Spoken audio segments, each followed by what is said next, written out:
November 17, 2025. The evening sky above New York City darkened early, as it always does in late autumn. A thick fog rolled in from the Atlantic, wrapping John F. Kennedy International Airport in an eerie, gray silence. Inside Terminal 4, the fluorescent lights buzzed overhead, casting harsh shadows across the polished floors. Travelers moved through the corridors like ghosts, their faces tired, their voices muffled by the weight of long journeys and delayed connections. Ahmed Rashid stood near Gate 23, staring out at the fog-covered runway. He was 34 years old, a pilot for an international airline, and tonight he was exhausted. His uniform was crisp, his tie perfectly knotted, but beneath the professional exterior, he felt the strain of 15-hour workdays and the constant pressure of flying thousands of passengers across oceans. Beside him stood Samir El-Amin, his co-pilot and friend for the past 6 years. Samir was younger, more impulsive, and often spoke before thinking. Ahmed admired his passion but worried about his lack of restraint. They had just completed a flight from Istanbul to New York, and now they faced a 4-hour layover before their next departure to London. The crew lounge was their refuge, a small, quiet space reserved for pilots and flight attendants. Ahmed pushed open the door, and the two men stepped inside. The lounge was dimly lit, with worn leather chairs arranged in clusters. A coffee machine hissed in the corner. A television mounted on the wall played muted news footage of protests in distant cities. Ahmed poured himself a cup of black coffee and sat down, rubbing his temples. Samir wandered around the room, restless as always. He paused near a bookshelf that lined the far wall. On the middle shelf, between outdated aviation manuals and forgotten magazines, sat 3 small statues. They were porcelain figures of the Virgin Mary, each about 6 inches tall, painted in soft blues and whites. Their hands were clasped in prayer, their faces serene. Samir frowned. He picked up one of the statues and turned it over in his hands. "Ahmed, what is this doing here?" he asked, his voice carrying an edge of irritation. "This is supposed to be a neutral space. Why are there religious symbols in a crew lounge?" Ahmed glanced over, feeling a knot tighten in his chest. He recognized the statues. Passengers often left religious items behind: rosaries, prayer cards, small crosses. Some left them intentionally, as offerings or blessings for safe travels. Others simply forgot them. Ahmed had seen these statues on the shelf for weeks. He had never given them much thought. Samir continued, "We are professionals, Ahmed. We serve passengers of all faiths, all backgrounds. How can we maintain neutrality if we allow one religion to dominate our workspace? What if a Jewish colleague is offended? What if a Hindu feels excluded? This is not right." Ahmed felt torn. He understood Samir's point. Neutrality was important in their line of work. But he also knew that removing the statues might seem aggressive, disrespectful. He stood and walked over to the shelf. The statues looked harmless, even beautiful. Yet he also felt the weight of Samir's words. They had both experienced prejudice in their careers. They had been questioned at security checkpoints more often than their colleagues. They had endured whispers and suspicious glances. Perhaps, Ahmed thought, Samir was right. Perhaps this small act of removing the statues would affirm their right to equality, to a truly neutral workspace. Without another word, Ahmed picked up the statues, one by one. Samir watched him, nodding in approval. Ahmed walked to the trash bin in the corner of the lounge. He hesitated for a moment, his hands trembling slightly. Then he dropped the statues into the bin, hearing the soft thud as they landed on discarded coffee cups and crumpled napkins. Neither man noticed the cleaning worker who had just entered the lounge. Maria Santos, a 52-year-old woman from the Philippines, stood frozen in the doorway, her cleaning cart beside her. She had been working at JFK for 12 years, arriving each night at 10 o'clock to clean the crew lounges, restrooms, and break rooms. She was a devout Catholic, And she had placed those statues on the shelf herself, months ago, as a quiet act of faith. She believed they brought protection to the pilots and crew members who rested in that lounge. Maria watched as Ahmed and Samir left the room, their voices fading down the hallway. Her heart pounded. Her hands shook. She approached the trash bin slowly, peering inside. There, among the garbage, lay the 3 statues, their painted faces now smudged with coffee stains. Tears filled Maria's eyes. She reached into the bin and carefully retrieved one of the statues, cradling it in her hands. She whispered a prayer, asking for guidance, for strength, for understanding. She felt anger rising in her chest, but also confusion. Why would they do this? Did they hate her faith? Did they hate her? Maria placed the rescued statue in her cleaning cart, covering it with a cloth. She would take it home tonight. She would clean it and pray over it. But the other 2 statues remained in the trash, and Maria could not shake the feeling that something sacred had been violated. As she pushed her cart down the empty corridor, the fog outside seemed to press against the windows, as if the world itself was holding its breath, waiting for what would come next. What would you do if you witnessed an act that hurt your deepest beliefs? Would you speak up, or would you stay silent? Drop your thoughts in the comments below, and make sure to subscribe because this story is just beginning. Maria Santos did not sleep that night. She sat in her small apartment in Queens, the rescued statue of the Virgin Mary resting on her kitchen table. The apartment was modest, with faded wallpaper and furniture that had seen better days. But Maria kept it spotless, filling every corner with reminders of her faith. Crosses on the walls, a framed image of the Sacred Heart, rosary beads draped over a bedside lamp. She stared at the statue, her mind replaying the scene from the crew lounge.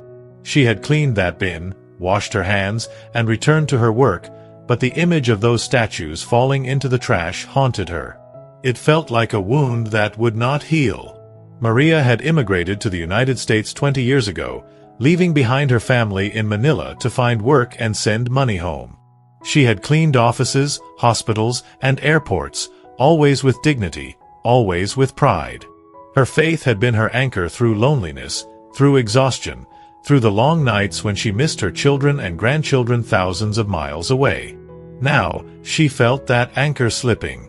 She prayed for guidance, whispering the words her mother had taught her as a child. But no answer came. Only silence. The next morning, Maria returned to JFK. She clocked in at her usual time, greeted her supervisor, and began her rounds. But her mind was elsewhere. She thought about reporting the incident, but to whom? And what would she say?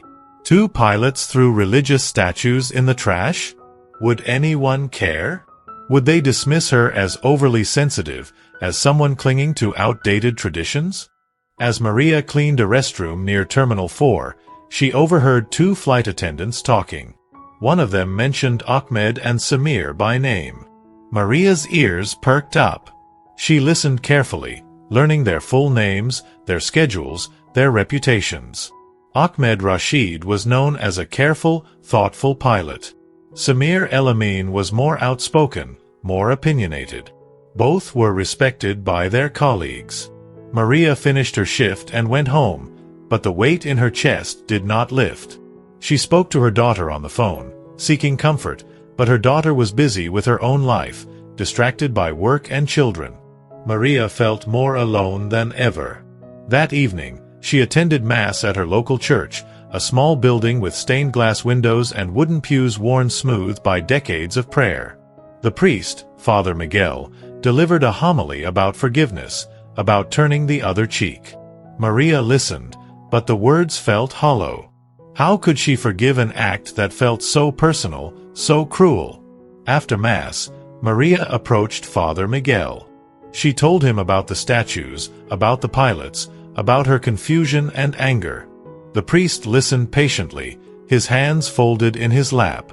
When she finished, he spoke gently. "Maria," he said, "faith is not about controlling what others do. It is about how we respond. You cannot force respect, but you can offer grace. Perhaps this is an opportunity to understand, to reach across a divide. Maria nodded, but she was not convinced.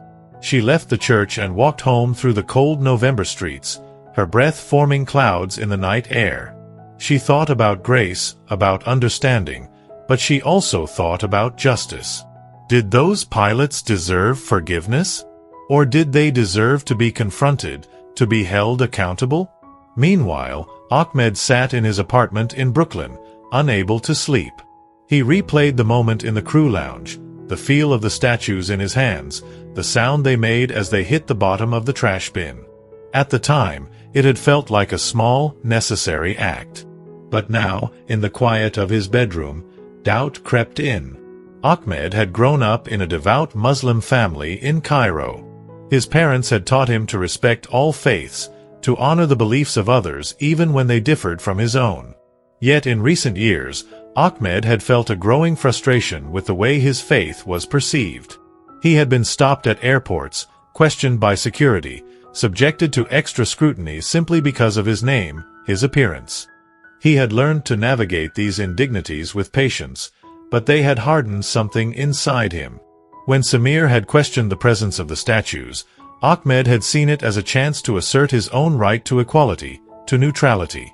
But now he wondered if he had gone too far. Had he disrespected someone's faith in the same way his own faith had been disrespected? The thought made him uneasy. He reached for his phone and opened a news app, scrolling through headlines. Wars, protests, natural disasters. The world felt heavy, broken. Ahmed put the phone down and closed his eyes, seeking peace in prayer. But the peace did not come. Have you ever made a decision that felt right in the moment, but later filled you with doubt? Tell us your story in the comments. And if you are finding this story powerful, hit that like button and share it with someone who needs to hear this message. The next day, Maria made a decision. She would report the incident to her supervisor. She arrived at work early, her stomach churning with nerves. She found her supervisor, a middle-aged man named Robert, in his office reviewing schedules. Maria knocked on the open door, and Robert looked up, smiling. "Good morning, Maria. What can I do for you?" Maria stepped inside, clutching her hands together. "I need to tell you about something that happened. Something that upset me." Robert's smile faded. He gestured for her to sit down. Maria took a seat and told him everything. The statues, the pilots, the trash bin. As she spoke, Robert's expression shifted from concern to discomfort. When she finished, he leaned back in his chair and sighed. "Maria, I understand why you are upset. But this is a complicated situation. The crew lounge is a shared space, and technically, it should be neutral. We cannot favor one religion over another. If those statues made someone uncomfortable, they had a right to remove them." Maria felt her heart sink. "But they threw them in the trash," she said, her voice trembling. "They did not ask me. They did not talk to anyone. They just threw them away like garbage." Robert nodded slowly. "I hear you, Maria. But I am not sure what you want me to do. Should I reprimand 2 pilots for removing religious items from a neutral space? That could open up a whole other set of problems." Maria stood, her hands shaking. "I just wanted you to know," she said quietly. "I wanted someone to care." She left the office, feeling more defeated than before. As she walked through the airport, pushing her cleaning cart, she felt invisible, insignificant. Her faith, her feelings, her dignity, none of it seemed to matter. Word of the incident began to spread among the cleaning staff. Maria's co-workers, many of them immigrants like her, listened to her story with sympathy and anger. One of them, a woman named Rosa, suggested contacting the local Catholic community. "They have connections," Rosa said. "They can make noise. They can make people listen." Maria hesitated, unsure if she wanted to escalate the situation. But that evening, she found herself at another church, this time meeting with a group of Catholic activists who had heard about her story. They were passionate, organized, and eager to help. They saw the incident as part of a larger pattern of religious discrimination, and they wanted to take action. Within days, the story had reached a local news blogger who specialized in religious and cultural issues. The blogger, a man named David Chen, published an article titled "Airport Cleaning Worker Says Muslim Pilots Desecrated Virgin Mary Statues." The article was shared on social media, and within hours, it had gone viral. Ahmed woke up one morning to find his phone flooded with messages. Friends, family, colleagues, all of them asking if he had seen the article. He opened the link and read it, his heart pounding. The article did not name him specifically, but it described the incident in enough detail that anyone who knew him would recognize the story. The comments section was brutal.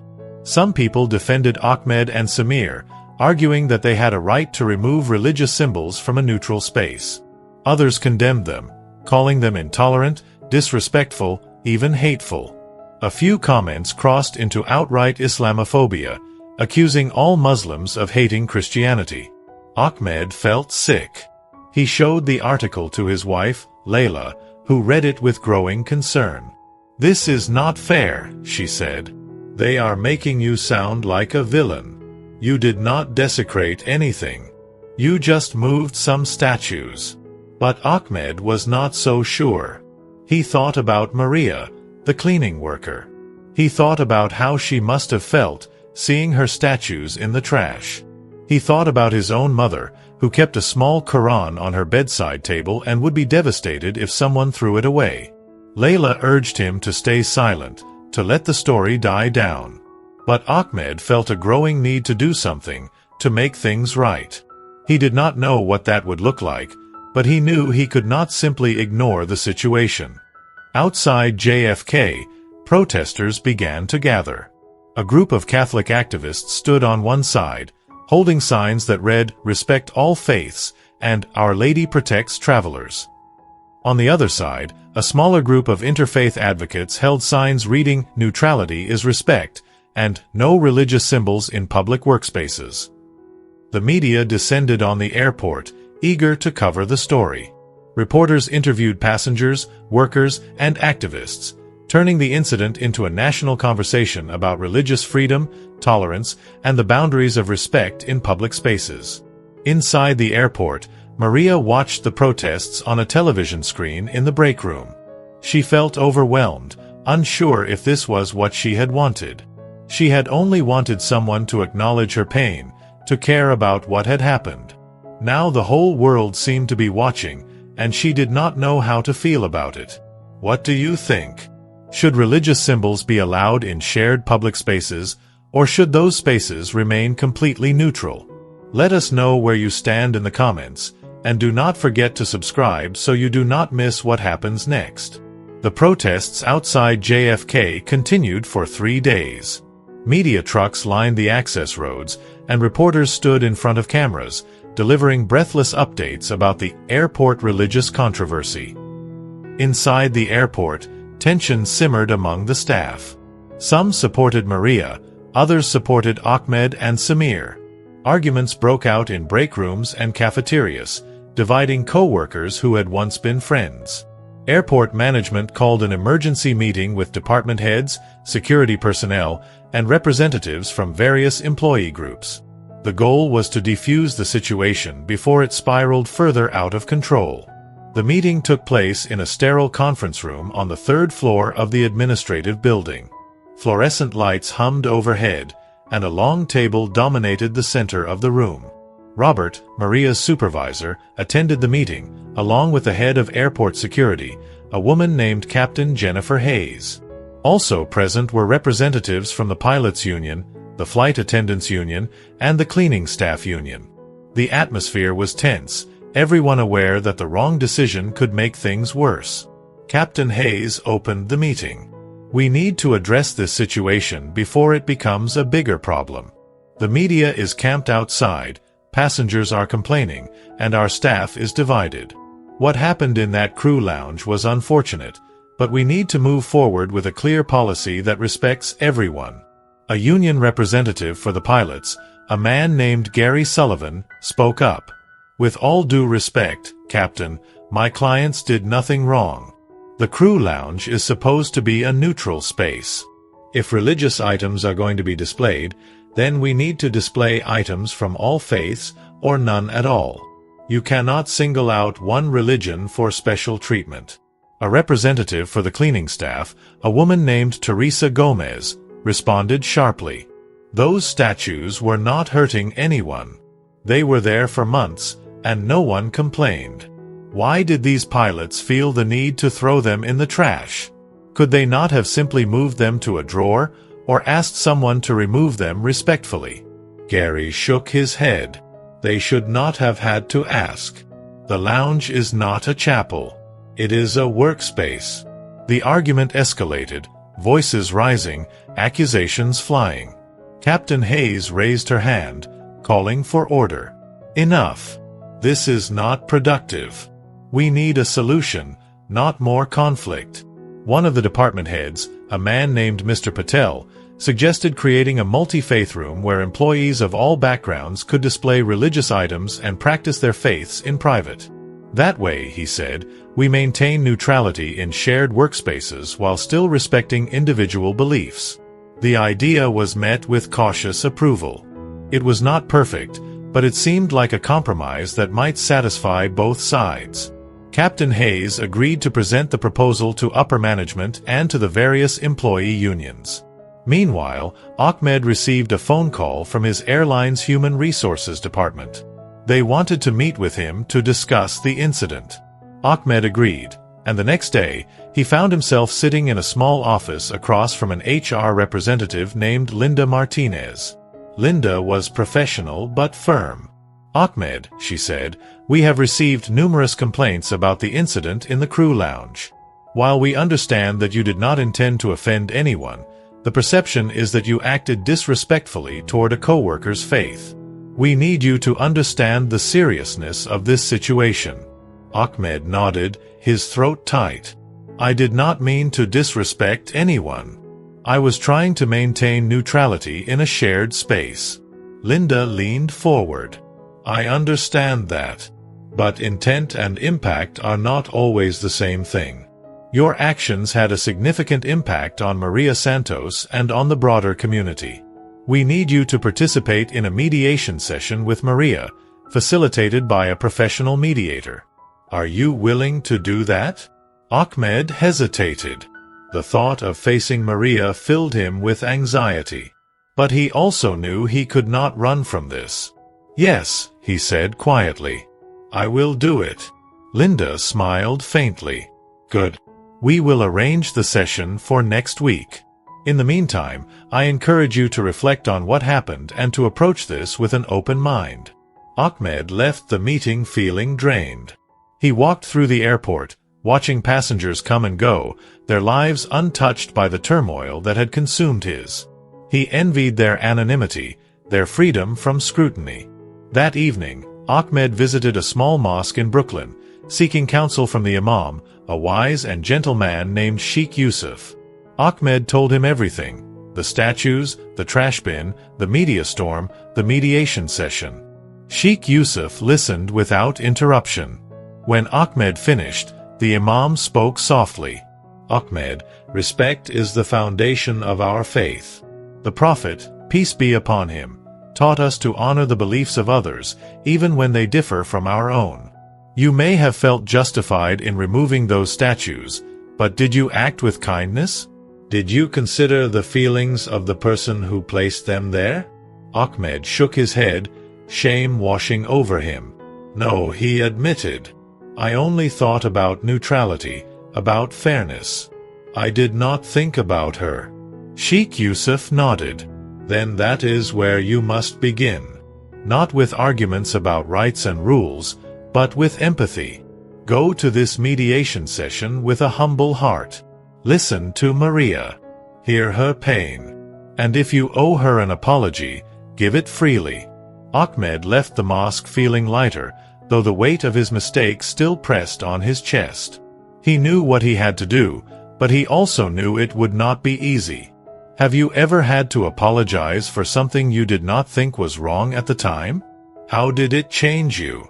Share your experience in the comments, and if this story is resonating with you, make sure to like and subscribe. The mediation session was scheduled for November 21st in a private meeting room at JFK. Maria arrived early, accompanied by Teresa Gomez, her union representative. She wore her cleaning uniform, her hands clasped tightly in her lap. She was nervous, unsure what to expect. Ahmed arrived a few minutes later, accompanied by Gary Sullivan. He looked tired, his eyes shadowed with sleepless nights. The mediator, a woman named Dr. Ellen Carter, greeted them warmly and invited them to sit at a round table. The room was quiet, neutral, with soft lighting and no windows. Dr. Carter explained the process. This is a safe space for both of you to share your perspectives and feelings. There is no right or wrong here, only an opportunity to understand each other. I ask that you listen without interrupting, and that you speak honestly but respectfully. Maria, would you like to begin? Maria nodded, her voice shaking. I placed those statues in the crew lounge because I wanted to bring blessings and protection to the people who work there. I am a Catholic, and my faith is very important to me. When I saw those statues in the trash, I felt like my faith was being thrown away. I felt disrespected and hurt. Ahmed listened, his heart sinking. He had not fully understood the depth of Maria's pain until now. Dr. Carter turned to Ahmed. Thank you, Maria. Ahmed, would you like to respond? Ahmed took a deep breath. Maria, I am truly sorry. I did not think about you when I removed those statues. I was focused on maintaining neutrality, on making sure the lounge felt inclusive to everyone. But I see now that I acted without kindness, without considering your feelings. I should have spoken to you first. I should have treated those statues with respect, even if I did not share your beliefs. Maria looked at him, tears in her eyes. Why did you throw them in the trash? Why not just move them? Ahmed's voice broke. I do not have a good answer. It was thoughtless. It was wrong. I am sorry. The room fell silent. Dr. Carter allowed the silence to linger, giving both of them space to process. Then she spoke gently. Ahmed, what would you like to see happen moving forward? Ahmed looked at Maria. I want to make things right. If there is anything I can do to repair the harm I have caused, I will do it. Maria wiped her eyes. I do not want revenge. I just want respect. I want people to understand that my faith matters, that it is not something to be thrown away. Dr. Carter nodded. That is a powerful statement, Maria. And Ahmed, your willingness to apologize is important. I think you have both taken significant steps today. But healing takes time. I encourage you to continue this conversation, to find ways to build understanding and trust.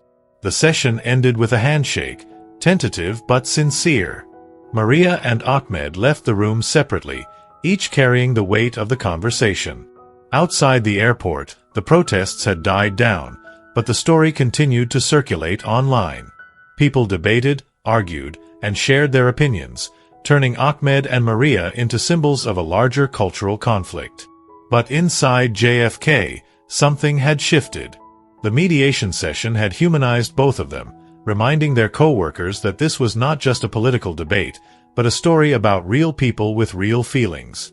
Forgiveness is not always easy, but it is powerful. Have you ever forgiven someone who hurt you, or been forgiven by someone you hurt? Drop your story below, and do not forget to subscribe for the conclusion of this incredible journey. November 22nd arrived with a biting wind that swept through New York City, carrying the first hints of winter. Inside JFK Airport, Ahmed Rashid moved through his duties with a quiet heaviness.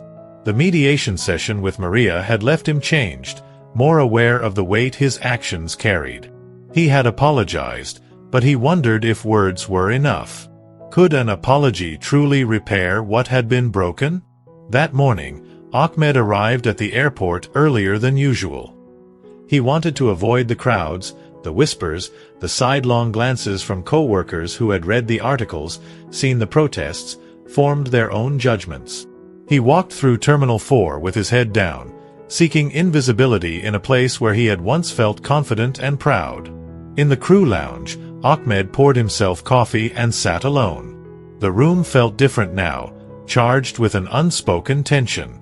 The shelf where the statues had once rested was empty, a blank space that seemed to accuse him every time he looked at it. He thought about Maria, about her trembling voice during the mediation, about the tears in her eyes. He thought about his own mother back in Cairo, who prayed 5 times a day and kissed her Quran each morning before leaving the house. What if someone had treated her sacred items with such carelessness? The thought made his chest tighten. Samir entered the lounge, his expression defiant. He sat down across from Ahmed and leaned forward. "I heard about your mediation session. You apologized to her?" Ahmed nodded. "Yes, I did." Samir shook his head. "Why?" "We did nothing wrong. We were standing up for neutrality, for our own rights. Why should we apologize for that?" Ahmed looked at his friend, seeing the anger and stubbornness in his eyes. "Because it was not just about rights, Samir. It was about how we treated another person. We hurt her. We disrespected something she held sacred. That matters." Samir stood abruptly, his chair scraping against the floor. "You are letting them guilt you into feeling bad for something that was their fault. They should not have put those statues there in the first place." Ahmed watched Samir leave, feeling the friendship between them strain and fray. They had flown together for 6 years, trusted each other with their lives in the cockpit. But now, something fundamental had shifted. Meanwhile, Maria went about her work with a quiet resolve. The mediation had been difficult, but it had also given her something she had not expected: clarity. She realized that her pain was valid, but so was her desire for understanding. She did not want to punish Ahmed. She wanted him to see her, to truly see her as a person with dignity and worth. That evening, Maria attended a meeting at her church. Father Miguel had invited members of the congregation to discuss the incident and to explore ways to promote interfaith dialogue in their community. The meeting was well attended, with people of various ages and backgrounds filling the pews. Some were angry, eager to condemn Ahmed and Samir. Others were more measured, seeking ways to bridge the divide. Father Miguel stood at the front of the church, his voice calm and steady.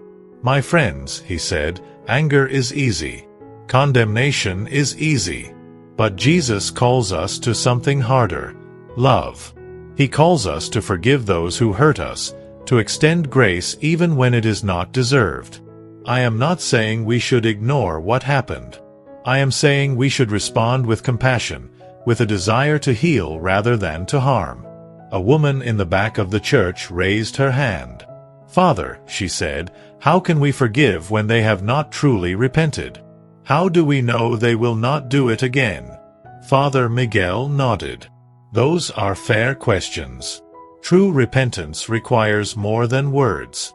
It requires change, a turning away from harmful actions. But we must also give people the chance to change. We must create space for redemption." Maria listened, her heart divided. She had accepted Ahmed's apology, but doubt still lingered. Would he truly change? Or would he forget this incident as soon as the media attention faded? After the meeting, Maria approached Father Miguel. "I want to believe him," she said quietly. "But I am afraid. What if this happens again? What if my faith is still not respected?" Father Miguel placed a gentle hand on her shoulder. "Faith is not just about belief in God, Maria. It is also about trust in humanity, in our capacity for growth and transformation. Give Ahmed that trust, not because he has earned it, but because you choose to offer it." Maria nodded, tears welling in her eyes.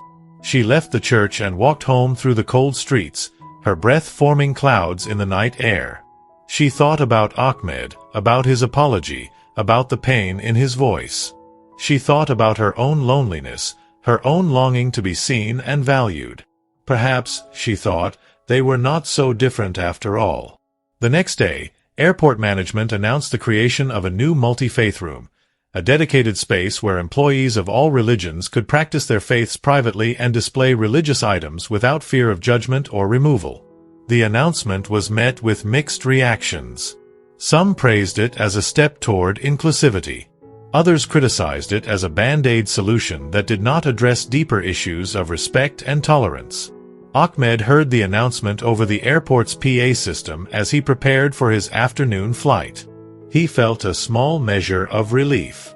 At least something positive had come from the conflict. But he also knew that policies alone could not heal the wounds that had been opened. Real change required something more personal, more intentional.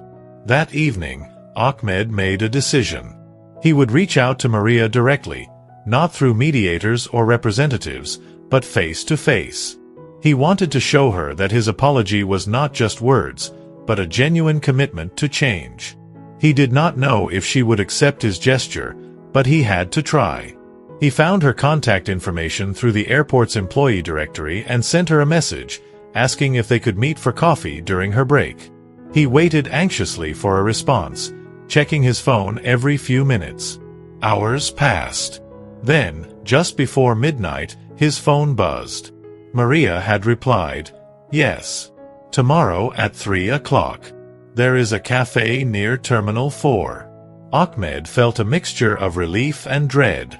Tomorrow, he would face Maria again, not in a formal mediation setting, but as two people trying to find common ground in a divided world.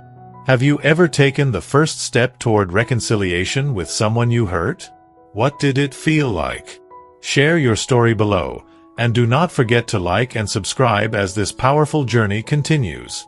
The cafe near Terminal 4 was small and unremarkable, tucked between a bookstore and a currency exchange. It smelled of roasted coffee and fresh pastries, and the soft hum of conversation filled the air. Ahmed arrived 10 minutes early, choosing a table in the corner where they could speak privately.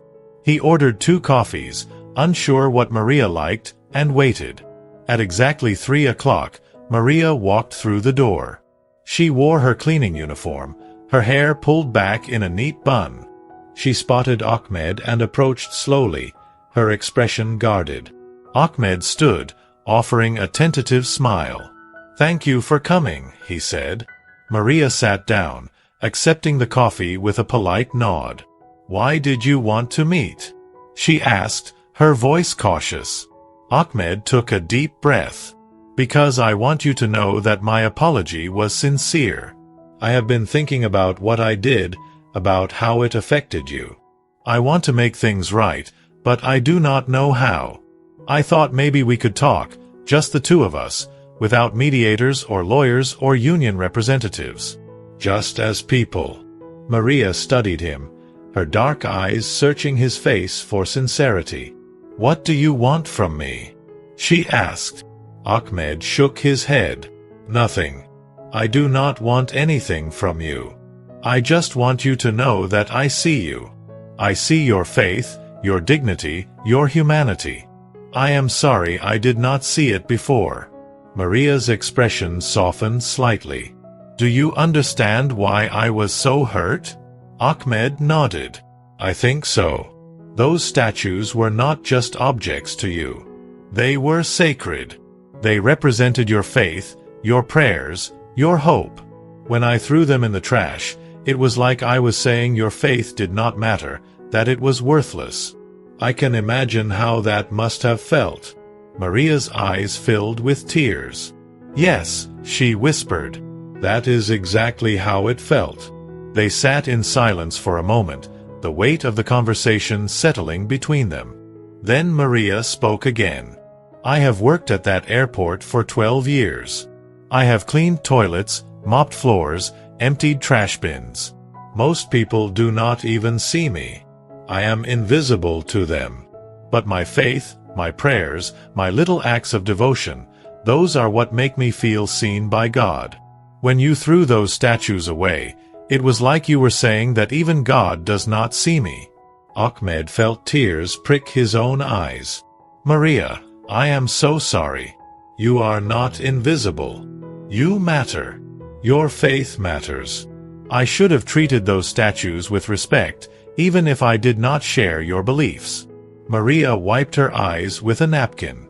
Thank you for saying that. It means more than you know. They talked for over an hour, sharing stories about their lives, their families, their faiths. Ahmed told Maria about growing up in Cairo, about his mother's devotion to prayer, about the discrimination he had faced as a Muslim pilot. Maria told Ahmed about her journey from the Philippines, about the loneliness of being separated from her children, about the comfort she found in prayer and in small acts of faith. As they spoke, the walls between them began to crumble. They discovered common ground in their shared experiences of feeling misunderstood, of struggling to maintain their identities in a world that often demanded conformity. They realized that their conflict was not really about statues or neutrality or policies. It was about the universal human need to be seen, to be valued, to be respected. When it was time for Maria to return to work, she stood and offered Ahmed her hand.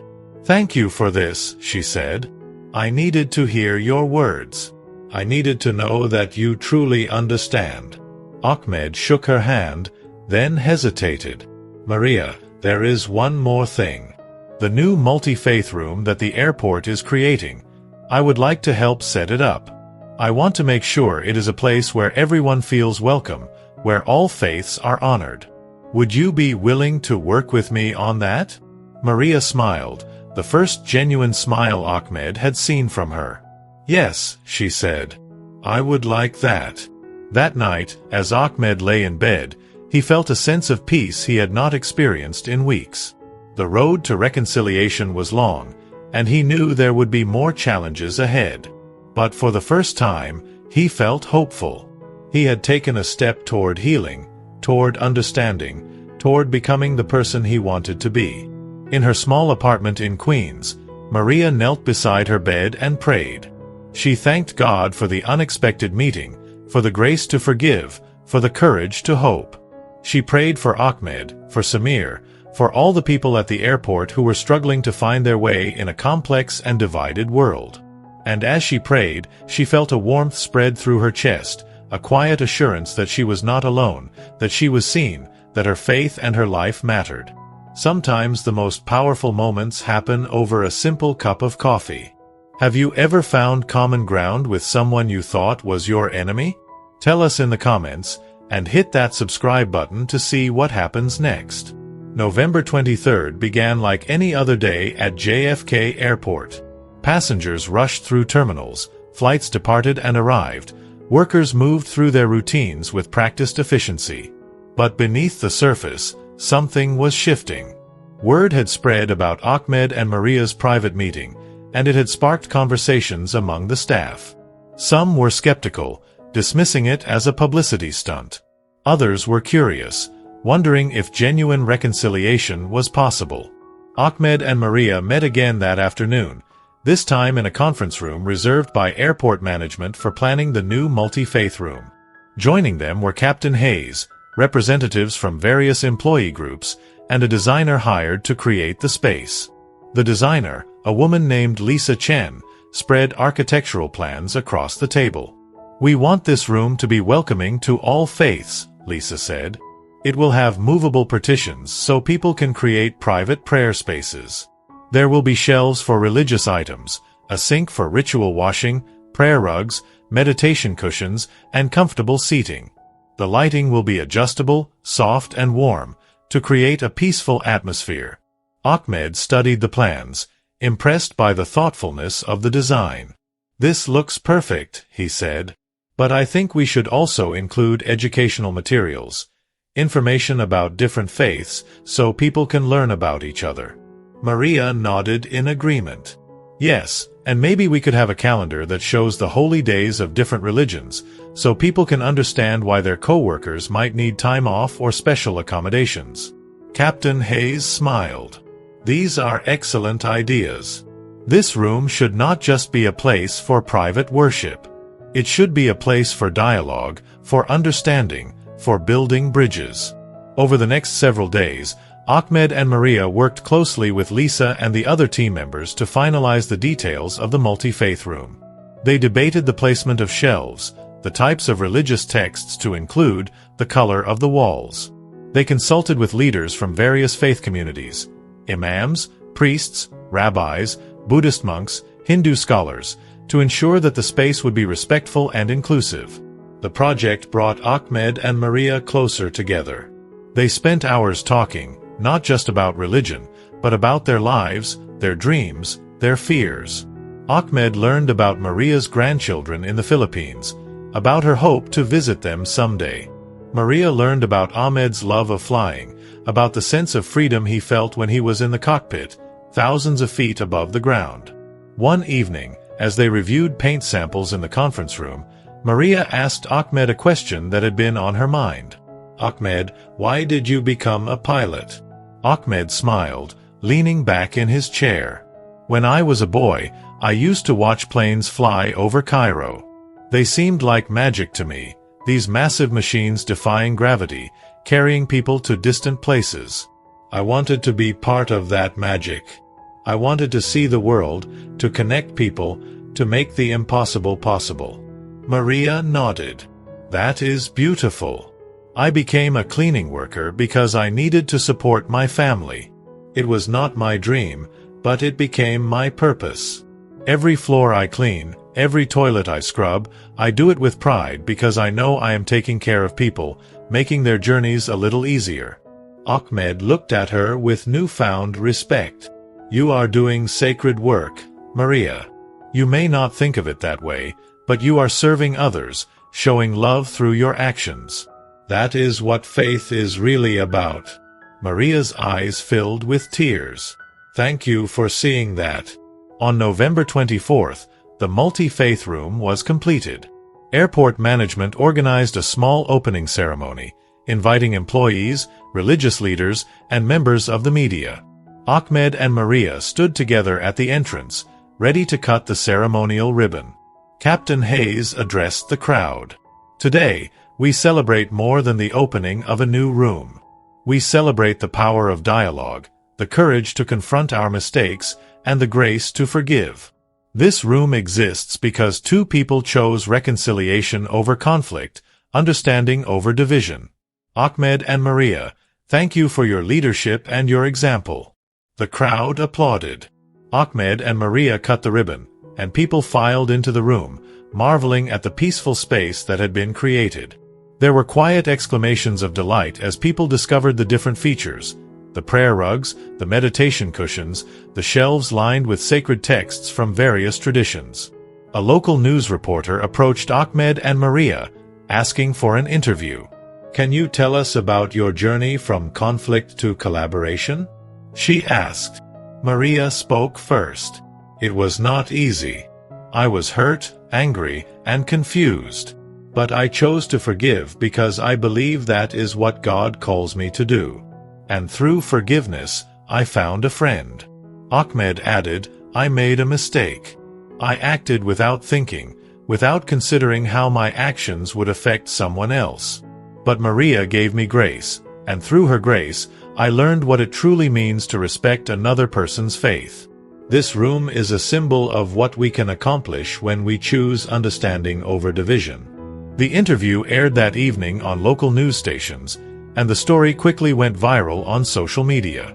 This time, the comments were overwhelmingly positive.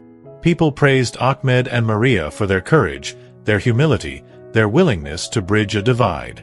The story became a symbol of hope in a world that often felt fractured and hostile. The days following the opening of the multi-faith room brought a sense of calm to JFK Airport. The tension that had gripped the staff for weeks began to ease. People from different faiths visited the room during their breaks, some to pray, others simply to sit in the peaceful atmosphere and reflect.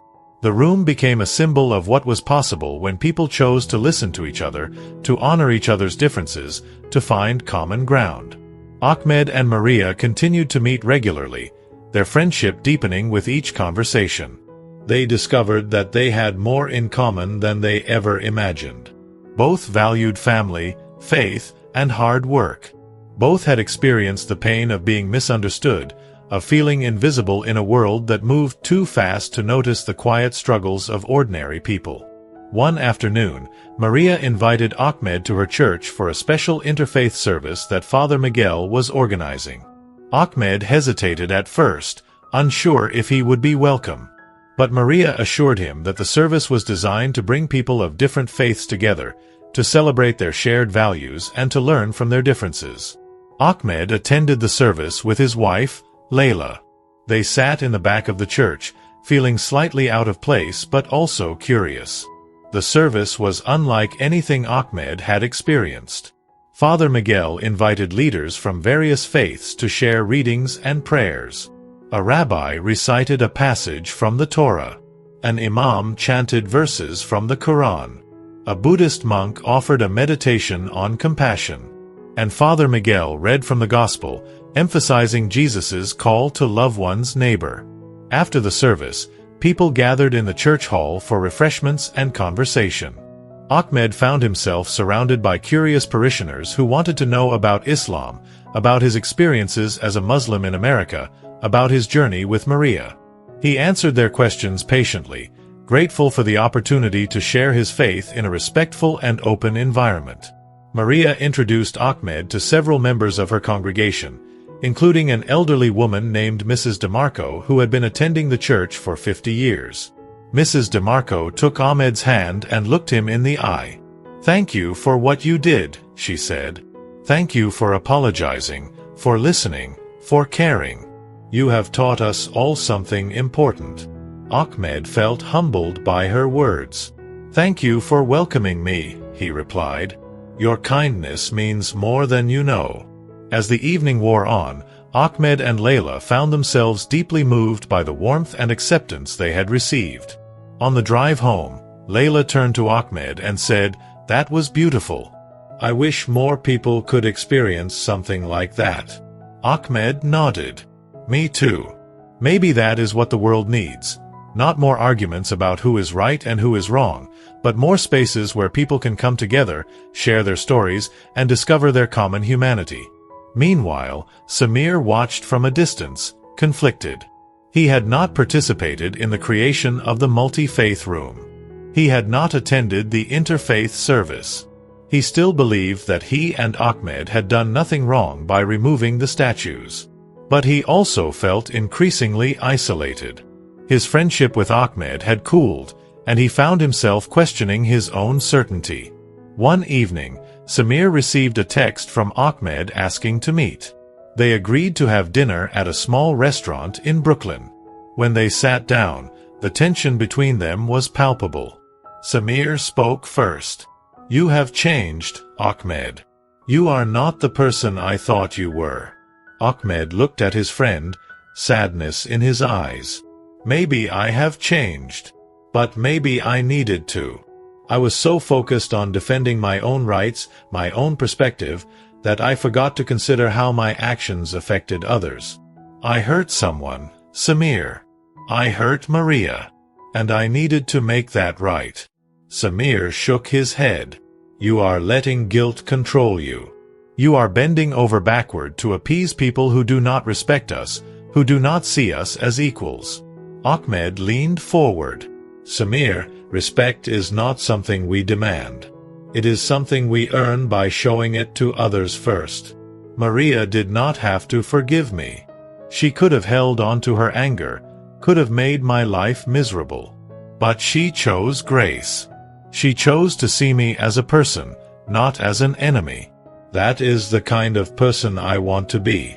Samir was silent for a long moment, his expression troubled.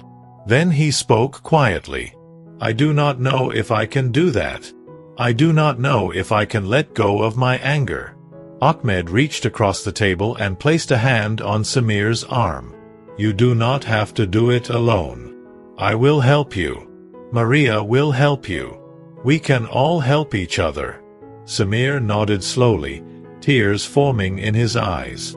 "Maybe you are right. Maybe I need to change too. The two friends finished their meal in silence, but it was a different kind of silence. Not the silence of division, but the silence of two people beginning to understand each other again. November 24th, 2025. The evening sky over JFK Airport was clear, the stars shining brightly above the city. Inside Terminal 4, the final flights of the day were boarding. Passengers dragged their luggage toward gates, exhausted from their travels but eager to reach their destinations. In the newly opened multi-faith room, Ahmed and Maria stood together, looking at the space they had helped create. The room was quiet now, the day's visitors having returned to their duties or departed on flights. A soft lamp glowed in the corner, casting warm light over the prayer rugs and meditation cushions. On the shelves, religious texts from various traditions stood side by side. The Bible, the Quran, the Torah, the Bhagavad Gita, the Dhammapada, each one honored, each one respected. Maria turned to Ahmed. "I never imagined this would happen. When I saw those statues in the trash, I thought it was the end of something. I did not realize it was the beginning." Ahmed smiled. "Sometimes the hardest moments lead to the greatest transformations. You taught me that, Maria. You showed me what grace looks like." Maria shook her head. "We taught each other. You showed me that people can change, that apologies can be sincere, that forgiveness is not weakness but strength."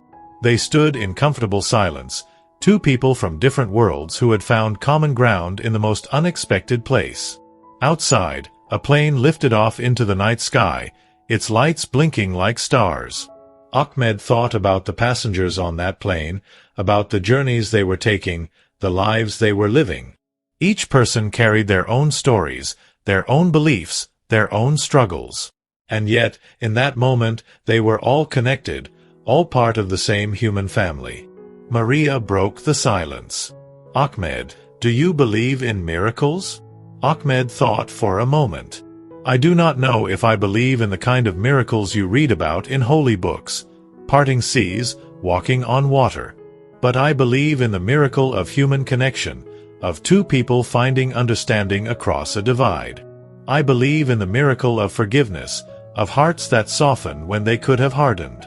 If that is not a miracle, I do not know what is."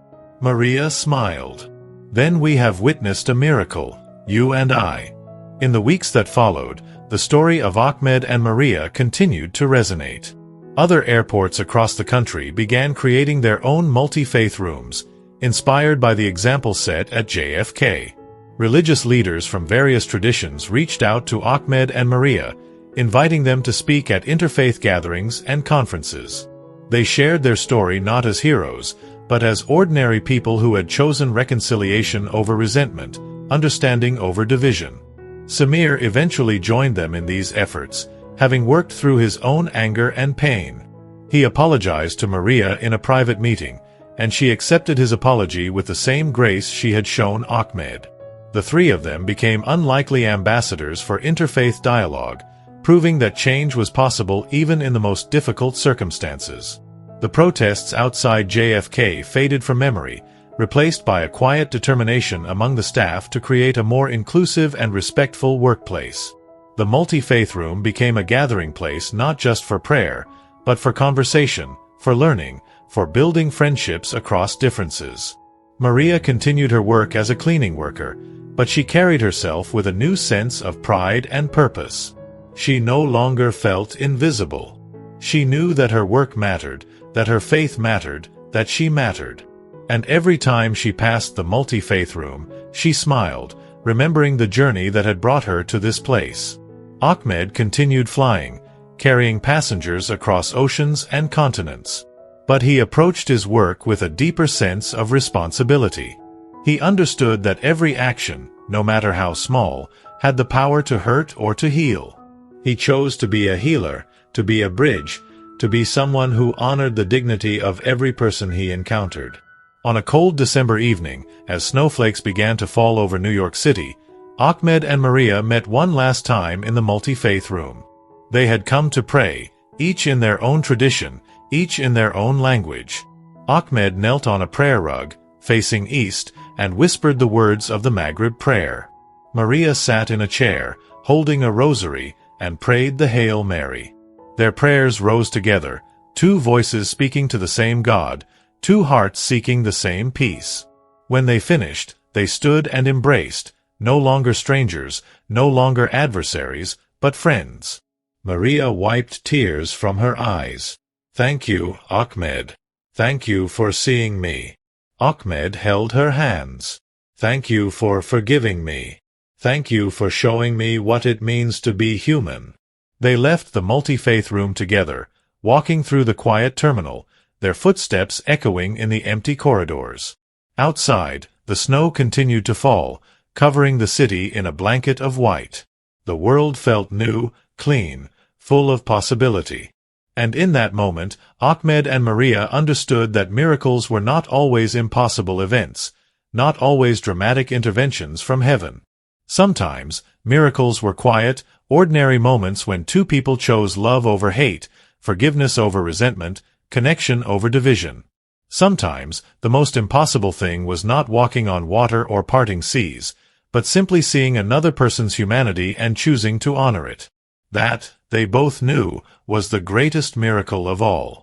Thank you for joining us on this incredible journey. If this story moved you, if it challenged you, if it gave you hope, please share it with someone who needs to hear this message. Subscribe to our channel for more powerful stories that remind us of our shared humanity. And remember, miracles are not impossible. They happen every day, in small acts of kindness, in moments of grace, in the courage to forgive. Be the miracle someone needs today.